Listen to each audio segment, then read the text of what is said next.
You probably know Canada for its national parks, its friendly cities, and its endless wilderness. But there's a hidden side of the Great White North that most people never see. Entire towns that boomed and busted, left behind by changing industries, closing railroads, and the relentless pull of urban migration. Some of these places are so abandoned, so emptied of people and purpose, that local governments are literally paying people to move there. We're talking about ghost towns where you can buy land for a single dollar. In this video, we're counting down 15 hidden Canadian towns where population collapse has left behind cheap property and stranger-than-fiction stories of rise and fall. From a prairie's wheat hub that watched its future disappear overnight, to a maritime fishing village where the sea literally shifted, to a northern Ontario mining camp built on frozen rock that no one wanted anymore, each of these places tells the story of how quickly a Canadian boom can become a Canadian ghost.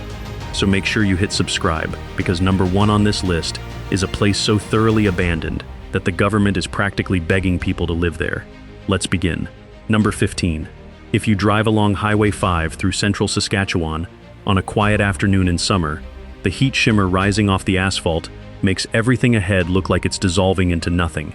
Eventually you pass a sign, faded lettering that says, "Welcome to Cabbage Flats," and then the town itself appears, or rather what remains of it.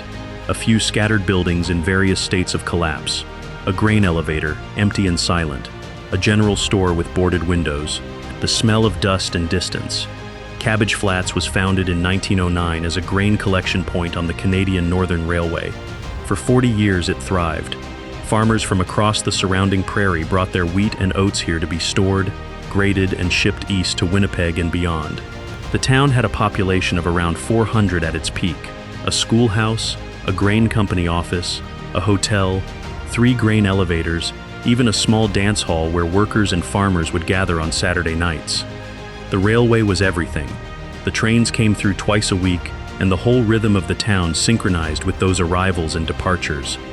Grain storage meant employment, employment meant families, families meant a future. But that rhythm didn't last. By the 1950s, the Canadian National Railway rerouted its main line, choosing a town 30 miles south where the land was flatter and the infrastructure newer. The trains stopped coming to Cabbage Flats. Within 5 years, half the population had left. The grain company closed. The last grain elevator was abandoned in 1968. By the 1980s, Cabbage Flats was a place where you could walk down the only street and count the people still living there on one hand. Today, fewer than 50 people remain. The grain elevators are skeletal structures of rotting wood. The schoolhouse is a shell. The hotel has long since burned down.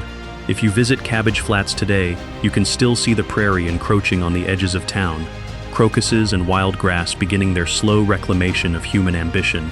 Number 14. On the eastern shore of Lake Winnipegosis in Manitoba, there's a small clearing in the boreal forest where, if you look closely, you can still see the foundations of a dock. Moss and lichen cover the concrete pilings. The lake laps at them with an indifferent rhythm. The forest is reclaiming everything, spruce and jack pine growing thick on what was once an open waterfront. This is Kitikmeot, a fishing and fur trading outpost that once bustled with activity every single day. Kitikmeot was established in 1927 by a Toronto-based fur trading company. The location was strategic, deep in the Canadian Shield, on a lake rich with lake trout and whitefish, surrounded by prime beaver territory. The company built a lodge, trading posts, and several cabins for workers. For 30 years, the outpost thrived. Trappers brought in furs, fishermen brought in daily catches. The lodge served as a gathering place for dozens of workers and visitors each season. The lake was full of boats in the summer months. Smoke rose constantly from the cookhouse. It was a place of commerce and life in what had always seemed like empty wilderness. But by the 1950s, the fur trade was collapsing. Synthetic fur was becoming cheaper and more fashionable. Beaver pelts, once worth a fortune, were worth almost nothing. The demand for fish shifted as refrigerated transport became more efficient. Larger commercial operations on larger lakes could undercut the small outfit at Kitikmeot. The trading company, facing shrinking profits, closed the outpost in 1959. The lodge was abandoned. Within years, the entire site had returned to the forest. Today, Kitikmeot is invisible to everyone except the occasional canoeist who stumbles upon those foundation pilings and wonders what story they might tell. Number 13. In the Laurentian Mountains north of Montreal, about 90 minutes drive from the city, There's a valley where a terrible winter in 1910 changed everything. Lac-la-Croix was a logging town built by a Quebec timber company. The town itself was modest: a sawmill, a bunkhouse for workers, a cookhouse, a general store, and about 200 residents who depended entirely on the forests around them. Lac-la-Croix operated from 1905 to 1932, supplying lumber to the construction boom happening across Quebec and into Ontario. The sawmill ran almost constantly during the warm months. Loggers would spend winters felling trees in the deep forest, and come spring, they'd float the logs downriver to the mill. It was brutal work, but it paid. And for a generation, the town was sustained by the endless supply of old-growth pine and spruce surrounding the valley. Then, in the winter of 1932, a devastating forest fire swept through the region, a fire so complete that it burned through not just the standing timber, but also the company's supply estimates for the next 10 years. The sawmill's owner, facing the collapse of his primary resource, made a quick decision: abandon the operation. By 1933, the sawmill was shut down. By 1935, the town was mostly empty. Today, if you walk into the forest near where Lac-la-Croix stood, you can still see a few foundation remnants and the rusted shell of old machinery sinking into the moss and needles. The Laurentian forest has completely reclaimed the space. Number 12. On Highway 1 through New Brunswick, heading east toward the Bay of Fundy, there's a turnoff that leads to the village of Grindstone Cove. The name comes from an old grindstone quarry that operated here for nearly 100 years. Today, Grindstone Cove is barely a place at all. A few houses clustered on a dirt road, a boat ramp crumbling into the water, and the sound of the Atlantic wind cutting through the spruce. From 1870 to 1960, Grindstone Cove was the center of a thriving export business. The sandstone found in the cliffs here was particularly valued for sharpening tools. It was harder than stone from most other maritime quarries. The operation employed nearly 80 men at its peak. They'd extract blocks of stone from the cliff face, rough them into grinding wheels, and ship them down the coast to mills in Nova Scotia and Quebec. The town supported families, a school, a small wharf, and a general store that catered to workers. The lighthouse keeper lived here too, keeping the beacon going for fishing boats. But the quarry's decline was slow and inevitable. Harder, faster grinding technology made the old sandstone grindstones obsolete. By the 1950s, demand had collapsed. The quarry closed in 1960. The population began evaporating almost immediately. Today, perhaps a dozen people live in Grindstone Cove year-round.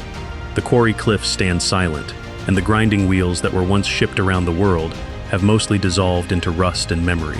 Number 11. In the heart of Saskatchewan, near the town of Macun, there's a landscape that seems almost alien. The prairie, interrupted by sudden deep depressions where the earth has literally swallowed itself. This is the sinkhole region that surrounded the town of Vanguard, a place built on something unstable. Vanguard was established in 1911 as a water and stopping point for prairie trains traveling across Saskatchewan. The Canadian Pacific Railway built a depot here, and quickly a town materialized around it. For 50 years, Vanguard was a standard prairie stop. A hotel, a general store, a grain elevator, a water tower, several homes scattered across a grid of streets. The population peaked at around 350 people. The prairie extended in every direction, an ocean of grass and sky. But the ground beneath Vanguard was slowly collapsing. Unknown to the early settlers, the region had experienced glacial salt lakes during the last ice age. As the climate warmed and the salt dissolved, vast underground voids formed. Beginning in the 1960s, sinkholes started appearing with alarming frequency. A street would suddenly drop 3 feet overnight. A barn would collapse into a void beneath it. The geological instability made it impossible to build anything permanent. People began leaving. The railway reduced service. By the 1980s, Vanguard was mostly abandoned. Today, fewer than 50 people live there, and the prairie has begun reclaiming the streets. If you visit Vanguard now, you can see the depressions in the landscape, the Earth's way of reclaiming what was built on unstable ground. Number 10. If you drive through the Canadian Shield in northwestern Ontario, north of Superior, you pass through a landscape of rock and stunted forest. Near the village of Nipigon, there's a valley where a ghost town still shows faint traces of its former self. This is Aguanish, a mining town built on the dream of fortune. Aguanish was established in 1925 when a nickel deposit was discovered in the Shield. A mining company quickly built an operation: shafts, processing facilities, barracks for miners, and a rough town that could house about 200 workers. For 20 years, the mine produced high-grade nickel ore that was shipped to refineries in Sudbury and then on to markets across North America. The work was dangerous and the conditions were harsh, but the pay was good for the time. Miners came from Scandinavia, Eastern Europe, and even from the declining maritime fishing towns, drawn by steady wages and the promise of prosperity. But nickel prices are volatile. In 1947, a sudden global price collapse made the mine economically unviable. The company, facing bankruptcy, closed the operation abruptly. Miners were given no warning. Families packed what they could carry and left within days. By 1950, Aguanish was completely abandoned. Today, if you hike into the valley, you can find the remains of the processing equipment slowly rusting under the boreal sky. Cracks have opened in the ground where the mine shafts collapse beneath the surface. The forest is patiently erasing every trace of human ambition. Number 9. In the Appalachian foothills of Nova Scotia, there's a river valley that echoes with silence. This is where the town of Spring Hill once stood, a place that was, for a brief moment, known across the country. Spring Hill was a coal mining town that rose in the 1880s and fell in a single disaster. Spring Hill's coal mines operated from 1882 to 1957, producing anthracite coal that heated homes across the Maritimes. At its peak, in the 1920s, the town supported a population of nearly 8,000, one of the largest in Nova Scotia at the time. There were 2 schools, 3 churches, a thriving downtown with shops and restaurants, theaters, and a vibrant community. The miners were well paid. Families stayed for generations. Children grew up expecting to work in the mines like their fathers and grandfathers. But coal mining was always dangerous. In 1956, an explosion deep in the main shaft killed 23 men instantly. Another explosion followed 6 weeks later, killing 17 more. The disasters shattered confidence in the mining operation. The company, facing legal liability and declining demand for coal, decided to close the mines entirely. By 1957, Spring Hill's economy had collapsed. Young people left immediately, seeking work in larger cities. By the 1970s, the population had fallen to less than 2,000. Today, Spring Hill survives, but barely. The once thriving downtown is a series of vacant storefronts and abandoned homes. The mining headframes still stand as monuments to a boom that ended almost overnight. Number 8. On the northern shore of Lake Superior, where the boreal forest comes right down to the water's edge, there's a place where an entire railway settlement vanished almost without a trace. This is the story of Sibley, a divisional point on the Canadian Pacific Railway that once served as a crucial stopping point for trains crossing Superior's northern shore. Sibley was established in 1885 when the CPR decided to build a major repair facility here. A roundhouse was constructed, workshops for maintaining locomotives and freight cars, barracks for workers, a store, a small hotel. Over 30 years, Sibley grew to house about 400 railway workers and their families. The sound of trains was constant, the rhythmic arrival and departure marking time like a giant heartbeat. The railway was everything. Without it, Sibley had no reason to exist. By the 1940s, diesel locomotives were replacing steam engines, and the railway decided to consolidate its operations at larger centers. The Sibley repair facility was deemed obsolete. In 1947, the railway announced the closure. Within months, the facility shut down. Workers and their families began leaving almost immediately. By 1950, Sibley was essentially abandoned. The buildings fell into disrepair. The forest began its slow reclamation. Today, very little remains of Sibley. A few foundation stones, the remnants of the roundhouse barely visible through the undergrowth, and the occasional rusted spike from railway tracks. The lake laps indifferently at what was once a place where thousands of people depended on the constant rhythm of trains. Number 7. In the eastern townships of Quebec near the Vermont border, there's a narrow valley where a textile mill town slowly emptied out over 50 years. Coaticook Mills was established in 1892 by New England textile merchants, who recognized the value of the Coaticook River's hydroelectric potential. A dam was built, a mill was constructed, and workers were recruited from surrounding villages. By 1930, the mill employed 200 people, mostly women and girls who worked long hours carding, spinning, and weaving wool and cotton. The town that grew around the mill was compact and tightly knit, with narrow streets and rows of workers' cottages. Coaticook Mills was profitable for decades, but the global textile industry was constantly shifting. Cheaper labor in the southern United States, then later in Asia, gradually eroded the market for New England textiles. By the 1970s, textile mills across the region were closing. Coaticook Mills finally shut down in 1979. The 500 jobs disappeared almost overnight. Young people, especially young women who had once expected to work in the mill like their mothers, left to find opportunities elsewhere. The population crashed from 1,200 to fewer than 200 within 10 years. Today, Coaticook Mills is a place of half-empty streets and boarded storefronts.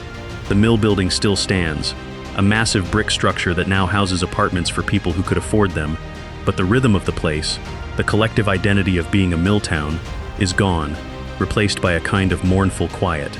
Number 6. In the prairies south of Edmonton, Alberta, there's a place where the grassland rolls unbroken for miles and miles. If you know exactly where to look, you can find faint traces of what was once called Prairie Rose, a homesteader community that never quite became a town. Prairie Rose was established around 1910 by a group of Scandinavian immigrants who filed for homesteads in this remote corner of Alberta.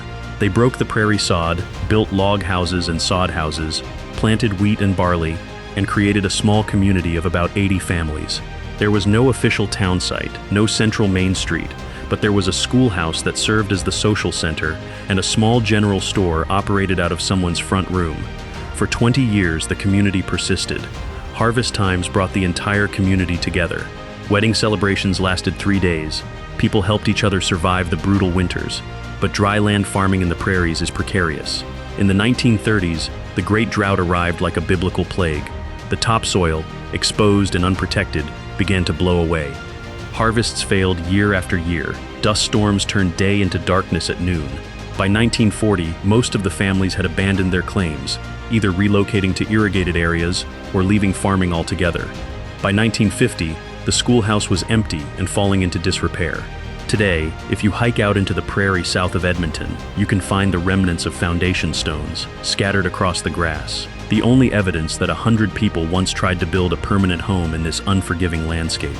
Number 5. On the coast of British Columbia, north of Tofino, there's a rocky point where tide pools reveal evidence of a vanished fishing village. Ucluelet Head was a small but thriving herring and salmon fishing settlement established in the 1920s by a Japanese-Canadian fishing cooperative.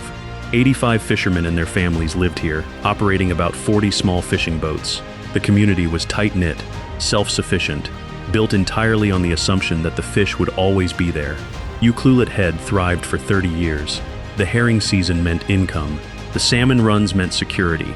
The cooperative owned a processing facility where fish were packed in ice and salt, ready for shipment to markets in Vancouver and Seattle. Fishermen built a reputation for quality and reliability. Children grew up expecting to fish like their parents. The community had a schoolhouse, a cooperative store, and gathering places where people spoke Nikkei and English mixed together under the cedar trees. But in 1942, the entire community was forcibly displaced and interned by the Canadian government. Japanese Canadians were removed from the coast without warning. The fishing boats were seized, the processing facility was abandoned. Families were scattered to internment camps in the interior.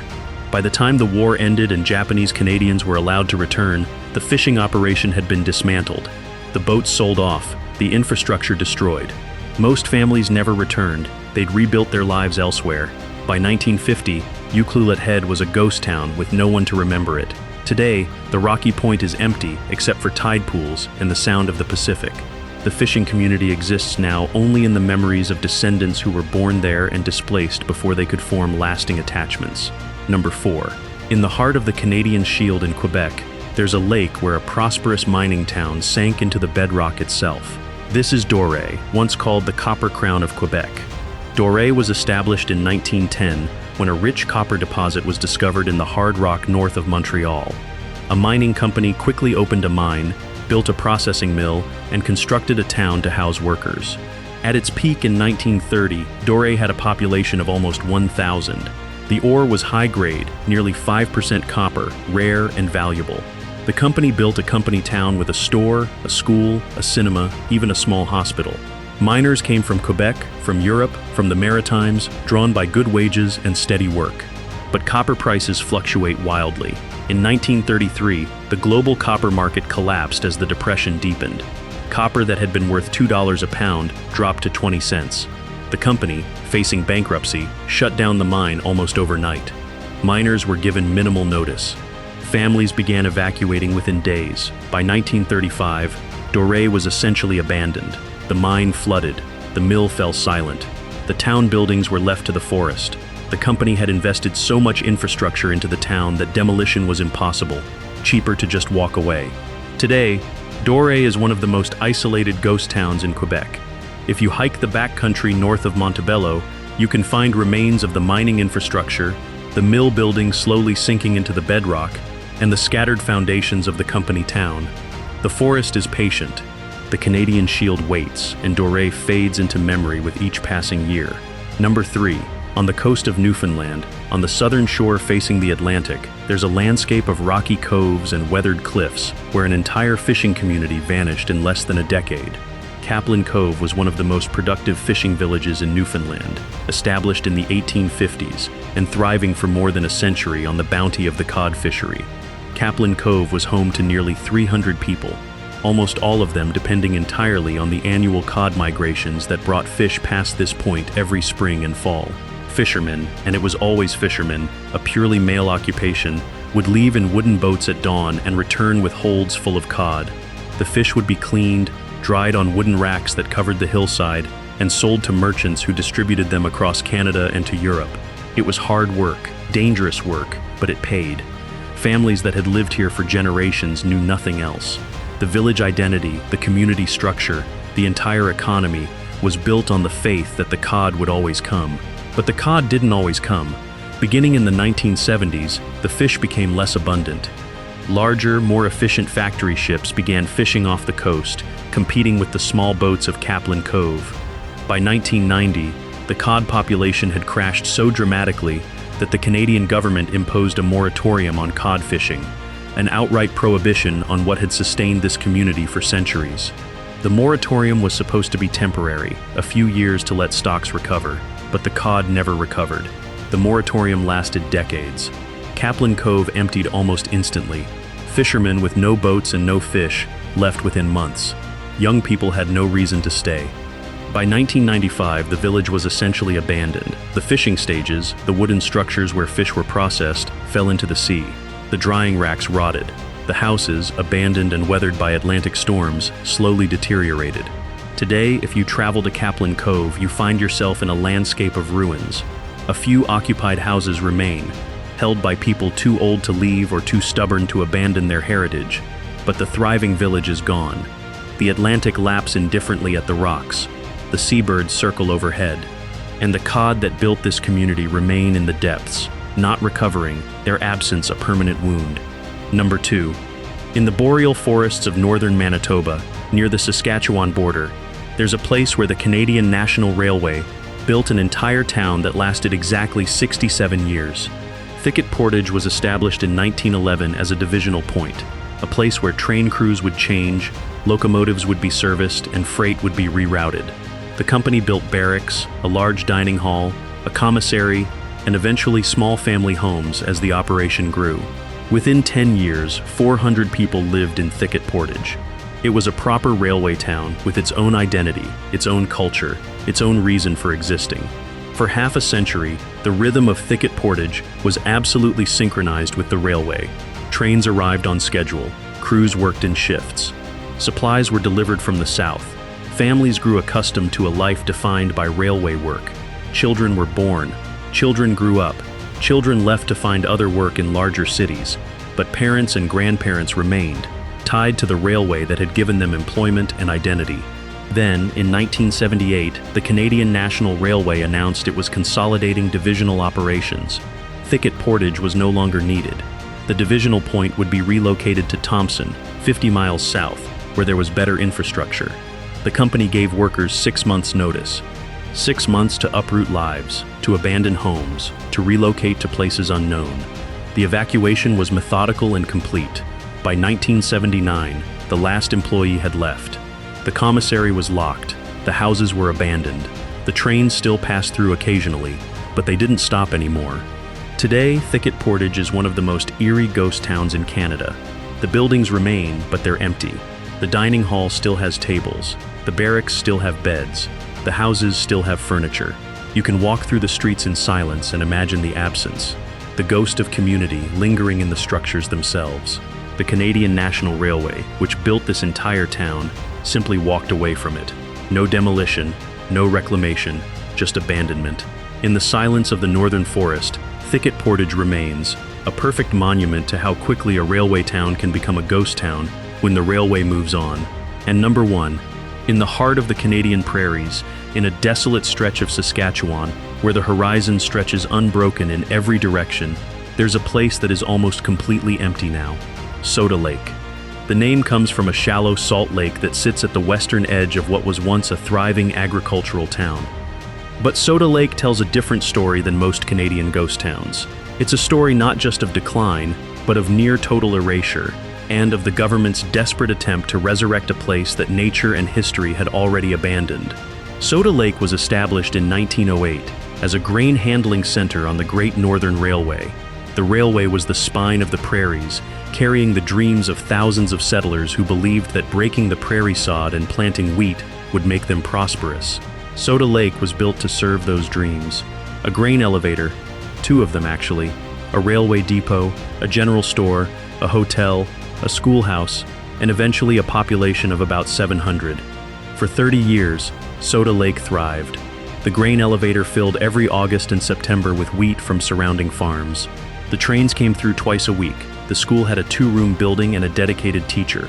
The community had the structure and stability that defined a real town. But the prairie economy is fragile, and Soda Lake's fragility became apparent almost immediately once the weather turned bad. The Great Drought of the 1930s was catastrophic. The topsoil, exposed without native prairie grasses to hold it, began to blow away. Dust storms so complete and powerful that they turned noon to twilight came constantly. Harvests failed. Farmers lost their savings.